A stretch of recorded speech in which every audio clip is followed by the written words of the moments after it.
Hey guys, Tarek Merriface here. It's been a while. Hope you're doing okay. I'd like to tell you a little bit about the aviation industry, specifically a part of the aviation industry you might not be aware of, especially if you are about to start or are in the middle of flight training. It's something that you in particular need to hear because you need to be aware of what's going on, what the future of aviation holds, and what you should expect. The COVID pandemic started something that was in the making for a long time, another recession.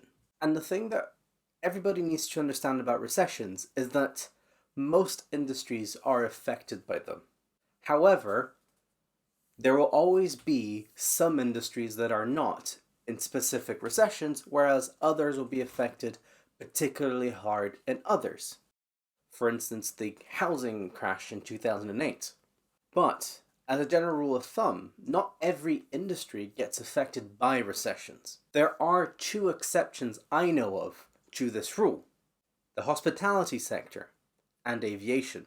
These two sectors are always hit by recessions. Aviation in particular is a very difficult sector to make money in. So when something bad happens and suddenly people aren't flying anymore, the aviation sector gets hit really hard, and they have to take very drastic, sometimes draconian measures just to survive. Employees lose a lot of their benefits, their pay gets cut, a lot of people lose their jobs, and it becomes much, much harder for everybody involved. However, the trend is that as the economy recovers, aviation booms, and throughout the years and decades, aviation has been consistently setting higher and higher profit records. That being said, a lot of the measures that were put in place during those moments of pure survival, they stay. Although they were necessary during the recession, they are no longer necessary during a recovery, but they stay because they help the company make more profits. So what that means for employees, that includes pilots, is that working conditions actually have been getting worse throughout the years. That is despite the fact that airlines are getting richer when they survive these recessions. However, working conditions steadily grow worse. Pay reduces, benefits get worse, hours get more difficult to cope with, and in general, it's just a much harder environment to work in today than it was 20 years ago. There has also been a shift in the narrative. In the past, pilots were highly respected. Companies cherished them and needed them. As time has gone by, though, the narrative has switched. The airline is telling this pilot that they are incredibly fortunate to be allowed to touch their aircraft and fly their aircraft. Of course, the reality is different. It's a contract. The airline needs people to fly their airplanes in order for them to make a profit, and pilots are dedicating their time, their experience, and their expertise to that airline in order to help them make a profit, and as a return, get their own payment and benefits and basic worker rights. But I promise you, that narrative is so extreme that I have seen a lot of people doing anything, begging for work. So a lot of times, begging to work for free without any pay because they just want to fly. It's not right, it's not fair, and we should really fight against this. So why am I making this video? Well, I'd like to tell you a little bit about my journey the past year or so. The airline I was working for was a little special. They are very adaptable and very effective and efficient in terms of cost running. And they provided pilots with a wide range of roster within the airline, more than most other airlines. And that was great because it meant that you as a pilot could commute. So I was based in Romania for a while, but I lived here in the UK because the roster allowed me to do that, and that was great. And in exchange, we would receive a lower than industry standard salary. When I was moved to Luton, that was great for me. I found a student accommodation I could rent a room from, and I was spending most of my salary. I had a little bit left over to save, but then I was able to commute back and forth from home. It was a good temporary situation whilst I progressed in my career. When the pandemic hit, though, things changed a lot. Those flexible rosters vanished. All of a sudden, everybody was put on random rosters. Not only that, but the pay was drastically cut. On paper, it was about 20%, but in practice, it was closer to 40%, because not only were we flying less often, but we were getting paid less for it. Most of our salary was the flying. The base salary is actually very small. I could no longer afford that room in Luton, and I ended up buying a tent, an inflatable bed, and some camping equipment, and I was living in a tent for a while. So yes, I was an airline pilot, living in a tent, not out of choice, but out of necessity. I could see the writing on the wall. I knew things would only get worse. And so I decided that I had to do something in order to bring in alternate sources of income to supplement this, so I could perhaps move back into a student accommodation and save some money for my future. I got back into programming, something I had dabbled with here and there, but never gotten into very seriously. And I really enjoyed it and saw that I could actually do a good job of it.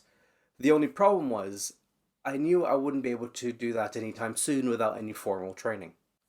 I did a lot of research and found out that my best choice, my best solution, was to do a full-time boot camp, a 3-month-long boot camp that was going to occur nearer the end of 2020. This was around June or July of 2020, and I could see already that the winter was going to be quiet. The end of 2020, we were going to get a second wave. It was almost inevitable, and we wouldn't be flying. We would barely be flying. So I figured it wouldn't be a problem. I sent a letter to my company requesting 3 months of unpaid leave so that I could go ahead and do that course. So that way, when I came back, I could go back to flying and also do some freelance work to help supplement my living. Unfortunately, the airline didn't even consider my offer. They rejected it immediately, saying that they would be too busy in the winter, not taking into account the global circumstances nor their previous arguments. That was a bit of a blow, and I had to really think for a long time. During that period, a lot of things happened, lots of little things that sort of stacked and helped me make my decision. The nights were getting colder, and this was still in the middle of summer, and I knew that I wouldn't be able to survive the winter in a tent, but I couldn't see how I could afford to go anywhere else. And one night, after a late night duty around 2 in the morning, I came back to the campsite, and in the tent next to me were several people under the influence of drugs who proceeded to verbally, racially assault me and almost physically assault me. And for several moments there, I thought I would have to fight just for my life. The decision was basically made for me. I was getting no support from my company, so I had to take things into my own hands. I was 29 years old. I didn't have a mortgage, no children. If I was ever going to take a financial and career risk, now was the time. I sent in my resignation letter, and at the end of September of 2020, I was no longer a professional pilot.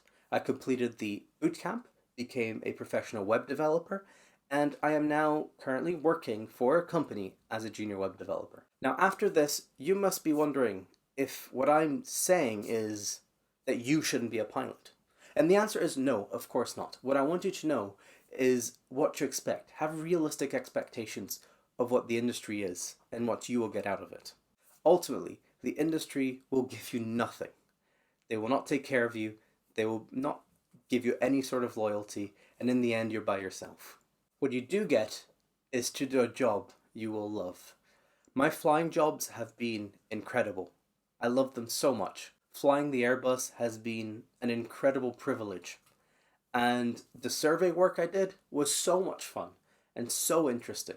And when I was an instructor, I influenced a lot of people's lives, and some of them are now well in their way to become professional pilots themselves. What will I do?